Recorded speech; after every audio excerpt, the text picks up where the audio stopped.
Good evening, pre-PTs. How you guys doing? My name is Joseph Ngugi. I am one of the co-founders of Pre-PT Grind, which is a pre-physical therapy platform that is meant to help you as a pre-PT get into PT school without wasting time or money. And if this is the first time that you have ever been in this group, if this is the first time Taylor, how you doing? Good to see you. If this is the first time you're seeing us in this group, if the first time you're joining this group, welcome. You have found the right place to be. Carol, good to see you. You have found the right place to be as a pre-PT. This is a new space for you.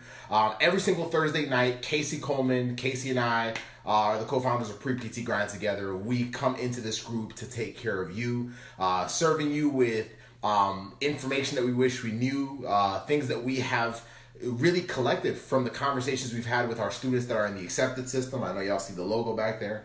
Whether it's conversations we've had with them and we're like, whoa, these are things that we need to address with the other pre-PTs that are inside of this community. We do, and we serve you at the highest level possible, and we have a lot of different ways to do that, whether you're doing it through this, so this is going to be a podcast as well on YouTube, or whether you want to work with us directly through the accepted system or any of our other coaching services to get you in. So that's it.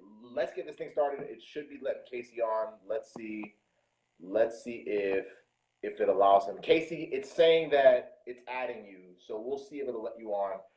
But who here? Okay, so if you guys are live, comment #team live if you are live right now. Ben, good to see you. If you are live, comment #team live. I want to call your name out. But also, if you're watching this on replay, Wes, good to see you, Wes Curry. If you're watching this on replay, also comment #teamreplay. Casey, I'm going to try it again.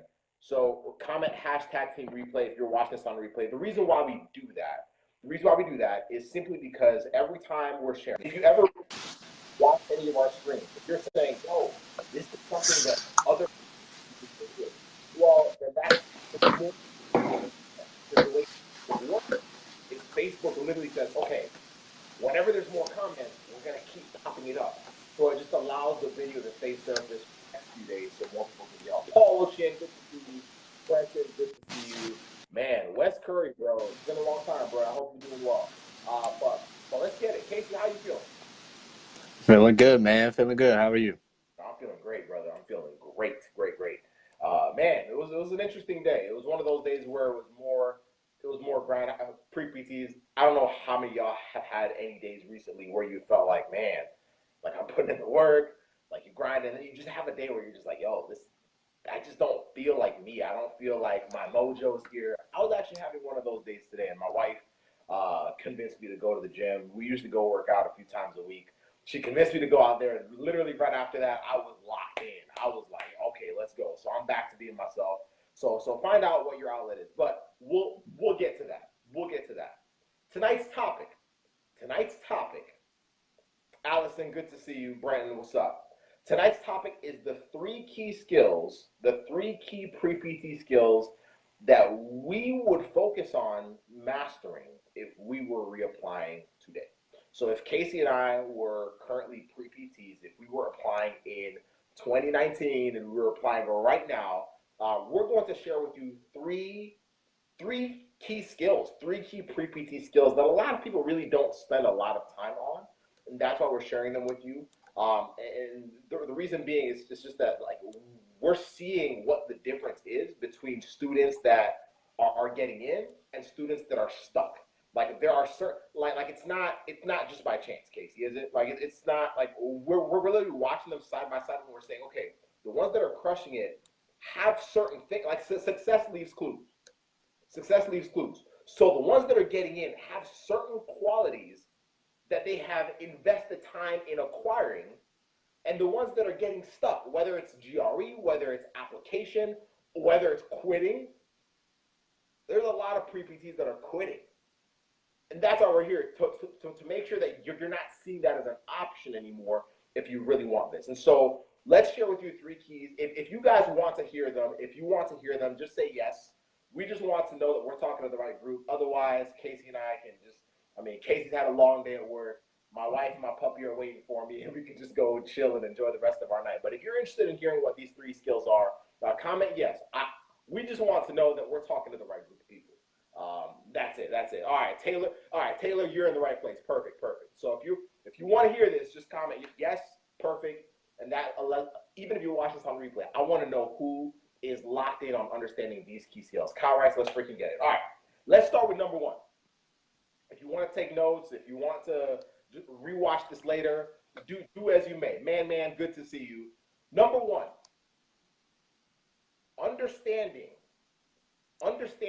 how to use leverage to my advantage. Understanding how to use, and I'll break it down, don't worry. Like understanding how, as a pre-PT, to use leverage to my advantage. Now, if y'all think of leverage, like, okay, so who can give me what they believe leverage is? It's a heavy word. It's a heavy word. Who can give me a loose definition, a quick definition of what they believe leverage means? Because, oh my gosh, this is going to be so important to understand. Like, who can give me one? So let me tell y'all what I think when I think leverage, right? When I think leverage, what I think is like almost like a seesaw.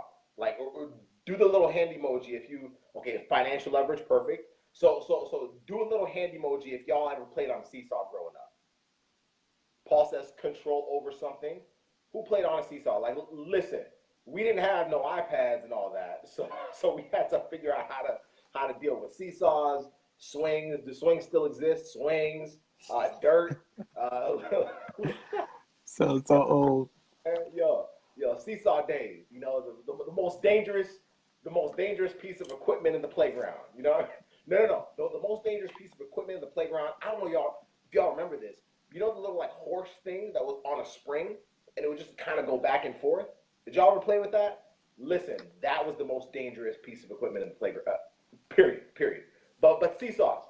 All right. Paul says seesaw mastery was key. Yes, sir. Man having an upper hand, control over something. Perfect. So I think of a seesaw. So on a seesaw, let's say my hand is the center point for the seesaw, right? If I have a seesaw here, let's say I'm here and Casey's here. I'm heavier than Casey, right? So let's say my side is down. If Casey is sitting right here, does he have more chance? Like is it easier for Casey to help me in comment 1, if y'all believe 1 is right, if 1 is here and 2 is here, does he have more leverage or does he have more of an ability to pick me up if he's here, 1, or if you believe it's here, 2, let me know in the comments. So if I'm sitting right here, I'm heavier than Casey. So Casey is trying to lift me up. He's trying to get Joseph to get up in the air with his big self. Cool. So Casey can sit right here, close to the center, and I'm sitting here. He can sit right here and try to see if his weight will lift me up, or he can sit further back. Which one? 1 or 2? Paul says 2. Man says 2. I would agree. It's 2. Because 2 act like literally just by increasing the distance, it actually makes it easier. Did I get any lighter? Did I just like take a little like a 3-month break and said, hey Casey, chill here for 3 months. Let me go work out real quick and get real skinny. And I'm gonna come back. I'm gonna be like 25 pounds lighter, and then now you'll be able, like, did I ask him to do that? No, it doesn't even make sense for me to do that. That's the hard way to do it. What Casey said is he said, if I go back, I have more leverage to pick Joseph up. So why does this apply to that first point? The first point I said was understanding how to use leverage to my advantage. Did you know that as a pre-PT, you have certain things that you can leverage? Allison, 100% correct. Joey, good to see you, brother. Well, let's talk about them. Leveraging other people who are where, like, remember, we're talking as if we're pre-PTs applying again, right? So we would find people that we could leverage, people that had been exactly where we're trying to go. Well, one, it probably makes sense to find people that have been through PT school. So if I'm talking to somebody that's never been through the process, well, I don't know if their advice really holds much merit. I'm not leveraging them. Maybe it's leveraging like people that are going through it right now that might be a little bit ahead of me and knowing, oh shoot, they actually submitted their PTCAS application. Like, what were they doing? What leverage does is it takes the same burden or the same weight of what you're experiencing right now, and it actually makes it easier. So if I'm leveraging other people, I can actually do things faster. So Casey right now, Casey and I have been out of PT school for how long, Casey? Like roughly 2 years, right? Like, ish, Pretty right? much. So roughly 2 years. So in 2 years, Casey and I, like, we do pretty well, like in terms of like how we live outside of what we do with our business. But we also have this platform. We have other side hustles. Like I got my own family. I mean, we have certain things that we're doing. But the honest truth is, we didn't just like wake up one day and say, "Hey, let's just make it happen." No, no, no. We had to learn how to do all those things. Doing this live stream right now, building out pre-PT grind. We had coaches for that. We had to leverage the knowledge that it took them 10, 15, 20 years to learn, and they actually helped us do it much faster. I haven't been in the profession for 20 years. Casey has not either. So why are we able to do things that people are taking that long to understand? Well, the people that are doing it the hard way don't know how to leverage people that have gone ahead of them. So the first thing we would do is we would figure out who can we leverage. And so if you're listening right now, you're like, I haven't thought about it. Dang, okay. Ask yourself, are you making this too hard on yourself? Don't get me wrong. The work to getting into PT school is work. Like, do not let anybody deceive you of that. Don't let nobody tell you there's like a quick hack. Oh, you do 1, 2, 3, and you're in PT school. No. It's work. Do not. Like, let me say that twice, 3 times, so y'all hear that. But are you making it harder on yourself than it needs to be? Most of the time when you're doubting yourself, most of the time when you have the fear of what could go wrong, most of the time when you feel like it's just a crap show, it usually means you're not leveraging anything. It usually means you're relying on yourself or relying on people that are not helping you at all. I don't know if that's your family. Is that your family? Y'all, I love my family. I'm not talking about family with any ill will. I'm just talking about it in relation to you getting into PT school. In relation to you getting into PT school, it might actually be holding you back. If every time something goes wrong with your grades, you're going back and talking to your parents, are they actually pushing? Now, listen, there are some phenomenal families that are actually pushing you towards what you want, which is amazing. But there's also a lot that are not. So you have to, like, ask yourself, is this a leveraging opportunity? Y'all got to put on your leverage goggles. Everyone say leverage goggles. Comment leverage goggles. Like, are they helping me leverage myself? Are they giving me anything that is actually helping me get there faster? That's all leverage is. Leverage doesn't change the situation. It just helps you get there quicker. It just helps Casey do it now instead of waiting 3 months for me to lose weight. So leverage helps you do it faster. It collapses the time you need to do the thing. And for you, the thing is getting into PT school. Is it your advisors? Y'all, there are some advisors that are great. There are a lot that are not. And it's not because they're bad people. It's simply because they haven't been through the process you're going through. So they're giving you what they read in the book, or what they watched on YouTube, or what they might have heard a student say 5 years ago, 6 years ago, or what they may have been told by their employer to say because now they're an advisor, and clearly generic advice is the way to go, and that's how to stand out. It doesn't really make much sense to me, but if it makes sense to you, hey, so be it. So what do you want to leverage? That's the first skill. Casey, what are your thoughts on that first skill, brother? Yeah, I mean, I think the biggest, well, I wouldn't say the biggest advice, just one piece of advice would be not to feel like you're too good for it. Ooh. And this might not be for a majority of people watching this, because a lot of people are in the Facebook group using everything like, shoot, I'll use everything, just give me something. But I know there's a pocket of people out there who might need this and feel like, well, hey, I'm a 3.7 student. What do I need to leverage? Or I've been a 3.8 student my whole life. What do I need to leverage? But as soon as you get into PT school and you get that first bad grade, you're going to be like, shit, I need to leverage something. So just knowing that you don't have to do it all by yourself, knowing that you can put your ego aside for a second, knowing that nobody has done it alone. Like Joseph said before, we haven't, Greg hasn't, Kyle hasn't. Think of the biggest names in any industry that you love and that you admire. Nobody has done it themselves. The biggest superstars, the biggest individual people who you see up front, they got massive PR teams behind them, massive management behind them, massive record labels, they have people that they are what? Leveraging to do things easier and faster. So put the ego aside a little bit and know that it's okay to use help.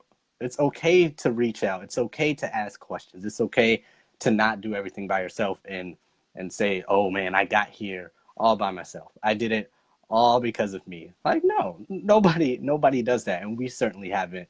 And you should not have to feel pressured to do it by yourself, because a lot of anxiety, which we'll talk about in a second, may be coming from that. Oh man, all this weight's on my shoulder. I don't have anybody to help me. I'm doing this all by myself. I thought I could do it. Now I'm struggling. Now I can't make it. Now I'm stressed. Now I'm overwhelmed. Now PT is not for me. When all you really had to do was do what Joseph said and reach out and use leverage and not feel like you're too good for it. So that's my little short snippet on that one. I know we got two others to go through. So what's the second one? Second one, number two. Like, if that first one made sense, first of all, though, comment makes sense. If that first one made perfect sense, you're like, okay, got it, Casey and Joseph. Comment makes sense, just so we understand. And then we're jumping into number two. So comment makes sense, even if you're watching this on replay. Number two, knowing what my emergency plan is on the day when crap hits the fan. Knowing what, Chantal, how you doing? Ryan, good to see you as well. Knowing what my emergency plan is on the days when crap hits the fan. For those of y'all that are just joining us right now, we're talking about the 3 key pre-PT skills that Casey and I would invest time on mastering if we were reapplying right now. Like, if we were pre-PTs right now, if we knew what we know now, these are the things that, like, yo, if we just, Lord, we would just, like, lock into them. And if y'all want to set yourselves up, you might want to take it and run with it, you know. But knowing what my emergency plan is on the days when crap hits the fan. Now, y'all listen, comment me if within the last week you've had a day where it's felt like crap hit the fan.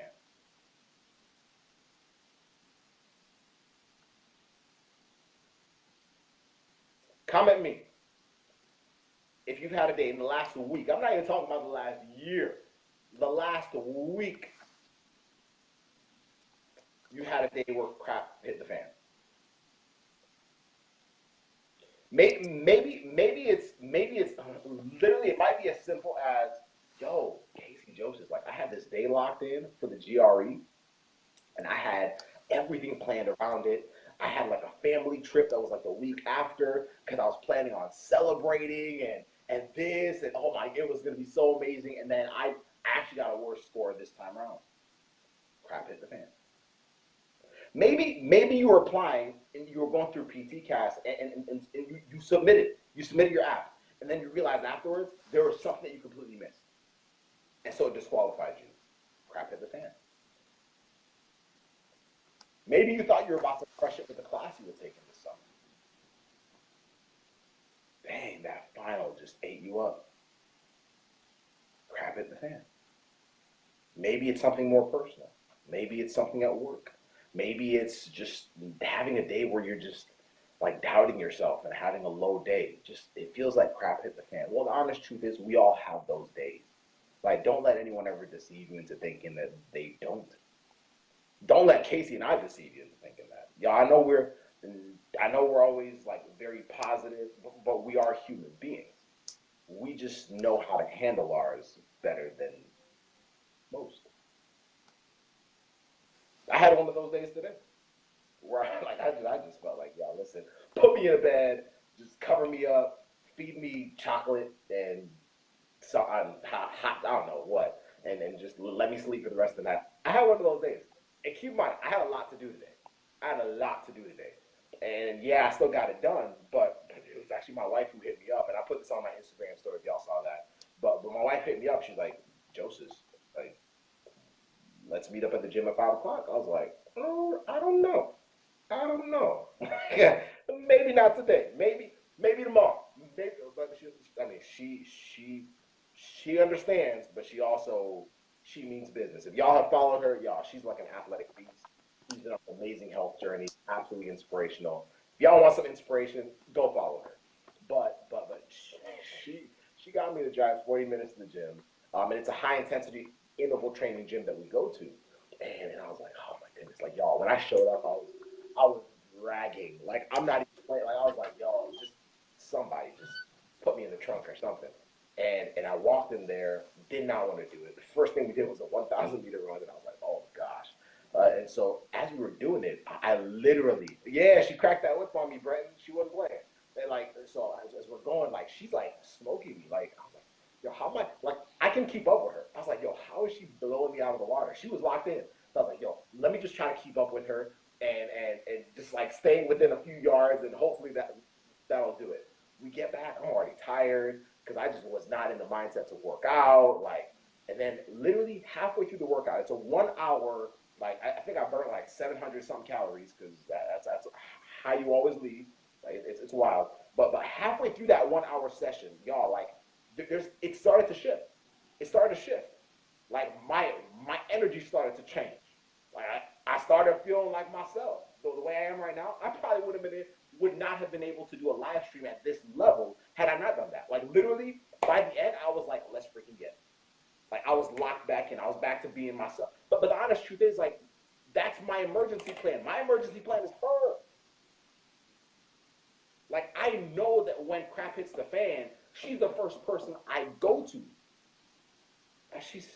She's all-knowing and all-powerful. She just always knows what to do. I don't know. Like it's some God-given wisdom she has. But the honest truth is, like, she's my go-to person. But for most of us, we don't know what our go-to plan is. For you, it might be exercise. For you, it might be taking a walk. For you, it might be someone close to you, like a friend, someone you talk to. For you, it might be a certain community that you're a part of. For you, it might be having an accountability system. But what is it? Like literally, if we were to go back, if we were applying, we would literally say, what is my emergency plan? Because life happens. Life happens. And when crap hits the fan, the longer you stay down, it actually works against you. So you have to say, what do I have to put up so that when literally, if this house caught on fire, if they did not force us to have the fire extinguisher, if they didn't force us to have all these windows where we could jump out of, y'all listen, don't pray for a fire. I don't want a fire here. But like, there's an escape plan. Like there are things that we can do. Like we know what to do step by step by step when that happens. Do you have that for yourself as a pre-PT? Do you? I mean, Casey and I we have that for ourselves. It's different for both of us, but we have that for ourselves now. Like you're always going to need it. Do you have that? When your GRE like does not line up the way, like what's gonna happen then? Are we gonna spend like 3 months freaking out about it? And maybe even missing an opportunity to apply this cycle when you would have actually been able to move a few things around, set yourself up to actually be a good applicant now, and just say, you know what, maybe it's next year, and then next year happens, maybe it's the year after that. You know what, maybe PT is not for me. Is that what's going to happen? Are you going to see yourself as the only person that experiences that frustration? Y'all, listen, Casey and I talk to hundreds and hundreds of pre-PTs all the time in person, whether it's by call or messaging, to know that y'all got the same problems. You do. And I'm not saying that in like any negative way. I'm saying that to let you know that the stuff you're going through, there's other people going through it. There's other people that have gone through it. And there's a lot of people that have come out on the other side. As overwhelming as it may feel. But the faster we can get on that other side, the better. the more you're actually able to get back into your groove, feel more like yourself, get back your mojo, and actually do the things that you need to do to get yourself accepted into a doctorate program. Do you have an emergency plan? Do you? Feel free to comment yes or no. Casey, what are your thoughts, man? Yeah, I'll be quick on this one. My emergency plan is, well, number one is probably the beach because it's pretty close in the summertime. I don't know how much longer I'm gonna have this. It's already August. It's gonna be freaking Halloween soon. So definitely going to the beach, just swimming, laying there. Our calls with Greg, our coach, on Wednesdays. Definitely get myself back on track if I'm feeling like, man, I don't want to do this. I don't feel like doing another live stream. I don't feel like working on the back end marketing stuff. I don't feel like, editing essays. Man, it's just not it today. Like you said, that gets me back on track. Gratitude is a huge one. Like sometimes if I happen to be working on our website or something and I glance at a testimonial, I might just watch it again for the 15th time. I know what they're going to say, but shoot, it'll pick me up like, that's why I'm doing this. That's why this opt-in page that seems irrelevant, I should be putting my time into. That's why I should be, spending another, 2 minutes on this paragraph that somebody sent us to help them with their essay so that in December, I could be smiling and celebrating that they got accepted to 2 schools. Sir. Because of those testimonials I saw. So those are like my, smash the fire extinguisher thing, pull it out, blow it down. Those are things that are key for my emergency plan. So think about yours. Put them in the comments, YouTube, Facebook, podcast, text them to your friends, your accountability partners. Because I think sometimes they might not even have any right now. This might be a completely new concept for a lot of people. So it might not come to you so quick. You might not even know what it is. You might have to figure it out. So figure it out. Take some time. Talk to your friends about it and get a plan because you're going to need it all through your career. So that's mine. That's number 3. I love it. I love it. Number 3, before we jump to number 3, I have a question for y'all. Is fear good or bad?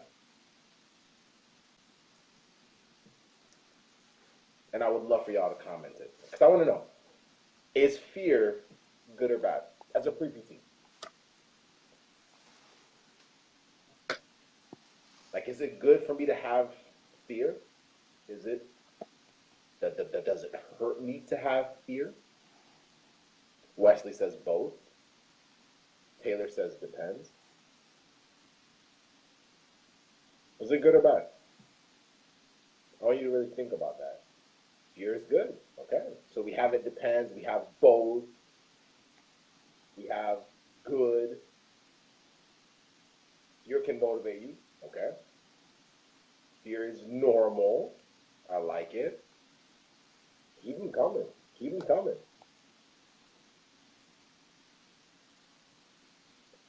And if you're watching this on replay, feel free to comment. But I want you to really ask yourself, it depends on how you use it. Y'all got it spot on.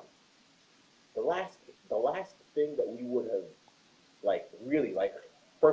for tonight, the last skill that we would really focus on mastering, not just understanding. I think as students, we're taught how to understand, right? So if I teach you, hey, this is how you play basketball, like you can understand how the game of basketball is played. Don't mean you can actually play ball. You have to actually put in the work and actually master. And mastery comes from repetition. But we want to show you the 3 keys or the 3 things that we were just talking earlier tonight. It's like the 3 things we're like, yo, if we just started focusing on mastering these, it would have put us so much further ahead. Rachel, how you doing? It would just put us so much further ahead. And the last one is understand that fear is both good and bad and how to properly use it. And then also knowing how to conquer the cause of anxiety. So fear, y'all nailed it right on the money. So much respect. Like fear is good. Y'all listen, like when I'm driving on the highway, y'all realize that it's fear that's causing me to pay attention, right? So if I was not afraid on the highway, I would be driving, I'd probably close my eyes, like recline the seat back, and I'd probably die. But the honest truth is I'm afraid of crashing. So because I'm afraid of crashing, that fear is actually good. It keeps me alive. It does. The fear of some crazy Floridian merging into the lane to my right, like, elicits some fear. So that fear motivates me to look a few times before I switch over lanes. Y'all, listen, fear is a good thing. It's also a bad thing. It really does depend. And what I want you to realize is, as a pre-PT, if you're finding yourself afraid, like, assess, like, what are you really afraid of? Don't just tell me I'm afraid of this cycle. That's pretty general. What are you afraid of? Are you afraid that you're going to miss the deadline for your PT CAS app? Well, that might be a good thing. Might give you a little perspective and a little focus. Maybe you're afraid that you don't understand everything that you need to understand about the application process. Maybe you're afraid that you won't understand how to navigate the GRE. That might actually be a good thing if you really don't. And that's when we got to take action. That's when you have to ask yourself, who am I going to look to? Is it these two guys, this Casey and Joseph guy, and their coaching program? Is it like peers I have? Is it a mentor I have? Is it like, what is it going to be? But it can also be a bad thing. Like if we're so afraid of everything like going to crap for reasons that are like outside of our control, then it can actually be a bad thing, because it actually turns into the next part, anxiety. And we talked about this before. Anxiety, like I think I did a live stream with Casey probably like 2 months ago. And we literally said that anxiety and excitement have the exact same like physical response. Nervousness. Whether your hands get a little sweaty. I know some of y'all get the clammy hands, right? When your hands are a little sweaty, I mean, it happens. Whether it's like you just like your heart racing a little bit, whether it's breathing a little shallow, and trying to get your ish together. Well, yeah, okay, you might actually be excited. Like, you might be misinterpreting. But the biggest thing with anxiety is you've told yourself that the worst possible scenario is bound to happen, and you've chosen to believe it. And at the end of the day, it's what your driving force is. And if it becomes too big, you actually freeze. So think about it almost like a giant, or like, y'all listen, if I saw like a massive bear, I wouldn't know what to do. Like, I'd be like, yo, I'm gonna die. Like, so I'd probably freeze, because I think it's massive. I watch YouTube videos. So, like, my wife loves bears. Like, it's borderline, like, I don't understand it completely, but I love her, so I'm cool with it. But I would not want to be next to a bear. So if there's a massive bear that, like, I would freeze. Like, it's too overwhelming. Like, I can't outrun it. Like, that thing is mad. Like, it hunts for a living. So I'm not going to be able to outrun it. I can't maneuver it. I'm just going to freeze. And if you let that anxiety build up too much, and there's, y'all, anxiety is so real. Like, don't let anybody tell you differently. But there's different levels of it. And if it's at the level where we actually get someone like to actually help us, like a professional, then do it, please. Just don't let it be what holds you back from taking action as a man. Because fear, y'all, when fear is pushing you towards what you want, a phenomenal thing. That joint can light a fire up your behind like nothing else.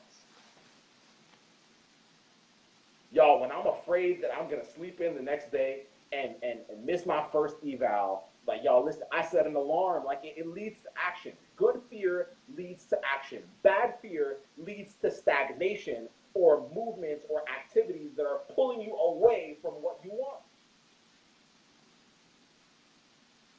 So if you're trying to get into PT school, ask yourself, yo, if I have this fear, it only can land in two pots. Kaylee, good to see you. Femi, good to see you. It can only land in two pots. It can only land in the pot of, yo, this is actually pushing me towards getting in. Like, I'm making movements. I'm getting direction. I'm getting clarity. I'm in the acceptance system. I'm doing this on my campus. I'm doing this. I'm doing my observation hours. I'm like, yo, I'm killing it because I'm afraid. Okay, cool. But on the other side, if it's pulling me away, if it's leading me to freeze and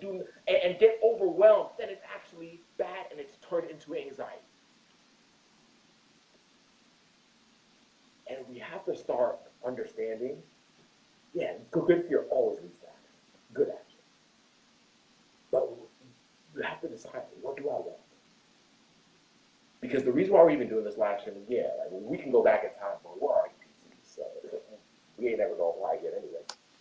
But what we're trying to do is we're trying to do everything we wish we would have had, everything we wish we would have understood. And if you can start saying, yo, I need to check myself. I need to look in the mirror and be real with myself as to where I really am. That's the only way we can start moving forward. Don't be boxed in by advisors. Don't be boxed in by faculty. Don't be boxed in by family. Don't be boxed in by the system. Don't be boxed in by a lot of, like, some PTs are even throwing y'all off. Like, don't be boxed into thinking you have to be this generic, like, version of you that's not even really you. That's actually, like, leading to you having more anxiousness about the application process than like, push to act. Y'all listen, like, we understand that it's overwhelming. It's a big transition.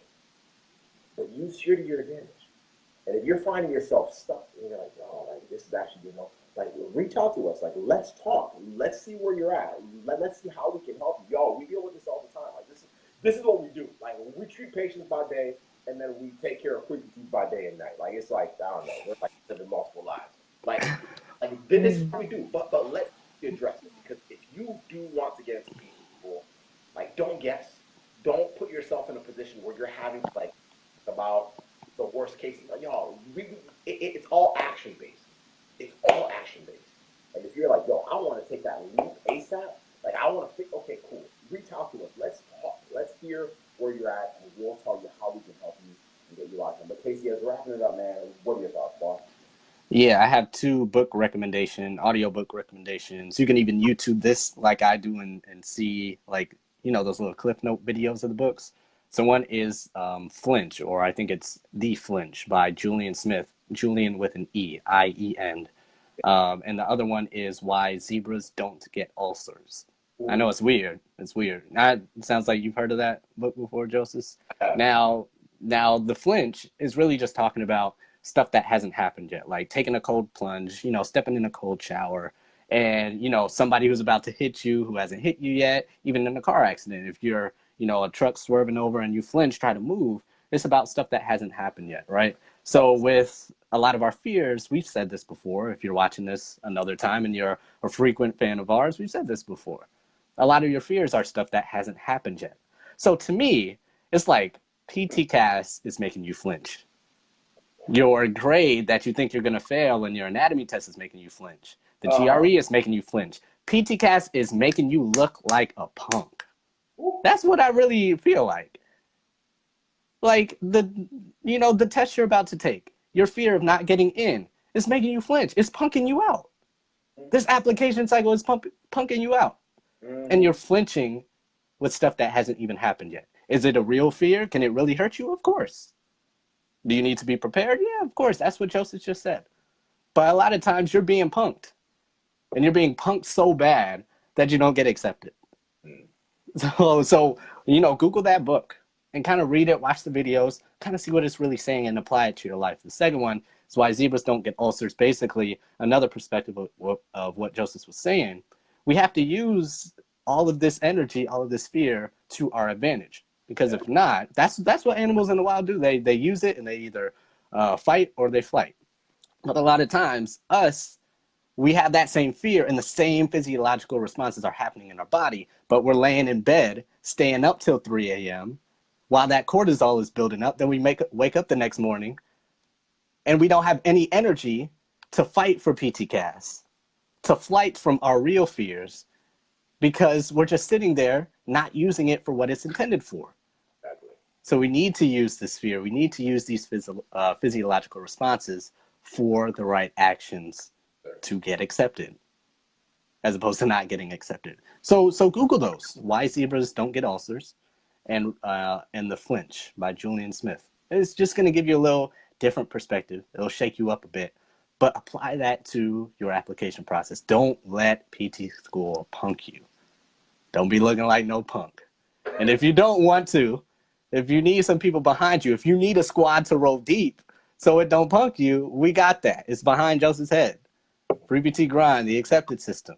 We roll deep. We got you. We won't let it punk you. We won't let you make we won't let PTCast make you look like a fool. Because that's what a lot of you are afraid of. A fool in front of your family, your friends, your peers. Let's not make that happen. So that's my little 2 cents on number 3. Exactly.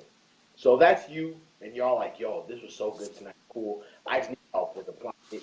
Messages for right now. Don't even wait till tomorrow. If you watch this on replay, now. If you're on live, now. Because your application ain't, listen, it ain't going to wait for you. It ain't going to wait for you. So let's help you out now. Let's lock in. Let's freaking get it. Don't get punked by PTCast. Y'all, listen, if you want to get into PT school, it's for you. Let's get it. If that means joining the acceptance system, good. If that means getting on the phone with us, good. Like whatever it's going to be that's going to make sure that you're locked in as an applicant, y'all, is it really worth it to you? Like, I mean, if you're doing this as like a little hobby, I get it. But if this is your life, then you have to make some real life decisions as to what it really is worth to you.